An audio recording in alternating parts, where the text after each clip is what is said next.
Mes amis, nous voici en 1789, quelques jours avant la prise de la Bastille, dont je vais vous conter le déroulement dans un instant.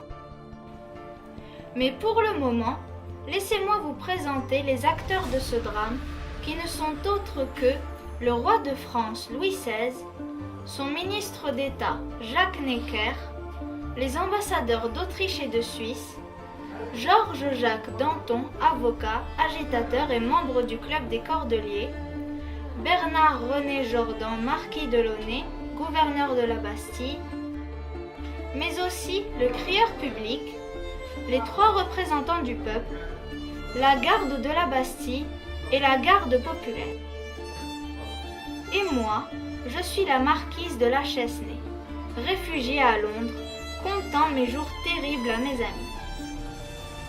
À Versailles, Louis XVI reçoit les ambassadeurs d'Autriche et de Suisse, à qui il dit « Entrez, messieurs les ambassadeurs d'Autriche et de Suisse. » Majesté, nous vous présentons les hommages de nos souverains. Je vous ai fait appeler afin d'aider le royaume de France à mettre fin à cette révolution. Et si vos souverains m'accordent leur aide, je propose, pour commencer, que les troupes suisses encerclent Paris. Je vous en prie, allez porter ce message à vos majestés. Majesté, nous reviendrons avec la réponse de nos rois. Toujours à Versailles, le roi convoque son premier ministre Necker, à qui il annonça une très mauvaise nouvelle. Entrez, monsieur le Premier ministre. Mes hommages, votre majesté. Monsieur, vous êtes renvoyé. À l'ouverture des États généraux, votre discours ne portait que sur la question financière, alors que les députés et moi-même, nous nous intéressions qu'à la question du vote. De plus, vous avez refusé d'assister à la séance royale du 23 juin. Eh bien, sire, je me soumets à vos décisions et je vous présente de plus plates excuses. Mais je ne changerai pas d'avis. Allez. Mais le renvoi de Necker fut une grosse erreur, car il devint une des causes déterminantes du soulèvement du 14 juillet. Quelques jours plus tard, des troupes suisses encerclent Paris avec ordre de tuer quiconque essaierait d'en sortir ou de se révolter. Le peuple a peur, il se sent en danger de mort, il a les mains liées.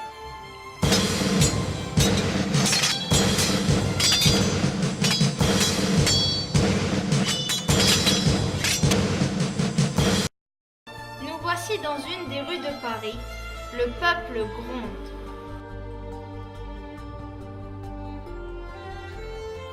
Écoutez mes frères, j'ai une annonce à vous faire. Je vais dire que des troupes suisses assiègent Paris. Il faut réagir. Oui, mais il nous faut des armes. Les armes sont invalides et la poudre à la Bastille. Il nous faut prendre la forteresse. Allons,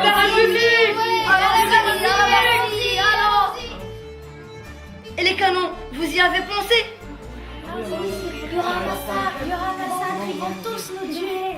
Oui. Oui, c'est pas bien de gagner alors. Avez-vous peur de mourir pour votre patrie?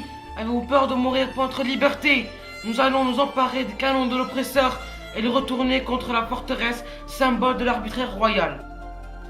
Quelques minutes plus tard, les révolutionnaires se rendent à la Bastille. En avant, écrasons l'ennemi! Nous représentons la foule en colère et nous souhaitons nous entretenir avec le gouverneur de Launay. Le gouverneur Bernard-René Jourdan, marquis de Launay, reçoit alors les représentants du peuple.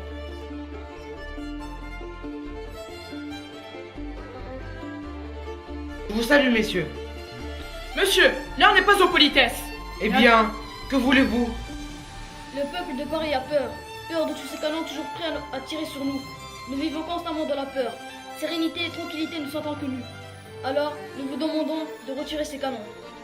Et nous tenons aussi à vous faire savoir que nous ne nous en irons point tant que ces armes de terreur seront là. Manon, vous n'y pensez pas? Croyez-vous que vos hurlements couvriront le bruit de mes canons? Mais gouverneur, voyez la foule qui entoure vos remparts. Pensez-vous que le roi ne vous tiendrait pas rigueur d'avoir fait couler le sang du peuple? Je vous l'accorde, mais retirez-vous en bon ordre. gouverneur, nous vous remercions de cette sage décision. Alors que les gardes s'apprêtaient à retirer les canons, la foule agitée crut qu'ils avaient l'intention de les charger et non de les retirer, ce qui attisa la colère des révolutionnaires. Et la rage qui les animait les poussa à se révolter et à essayer d'enfoncer les portes de la forteresse.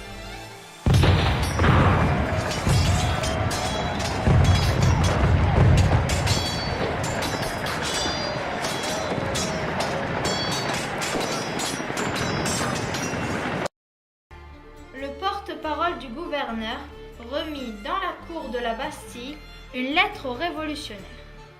Ce message contenait ces quelques mots. Nous avons 2000 barils de poudre. Acceptez la capitulation ou nous ferons tout sauter. Mais les menaces de Delaunay n'ont fait qu'augmenter la colère qui hante le peuple de Paris. Voyant ces manants obstinés, Delaunay décida de mettre ses menaces à exécution en allant chercher ces fameux barils de poudre.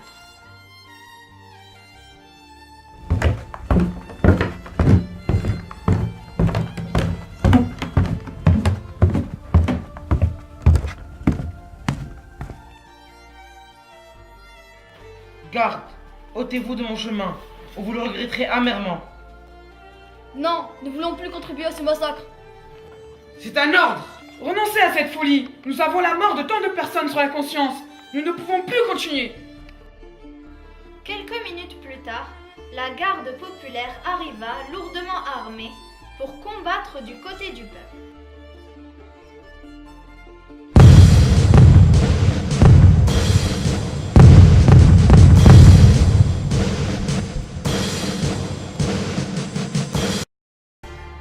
La garnison de la Bastille finit par rendre les armes et malgré une bataille sanglante, les révolutionnaires remportèrent la victoire. Et ce sont ces hommes et ces femmes, morts pour la liberté, qui ont fondé notre République. À la volonté du peuple et à la santé du progrès.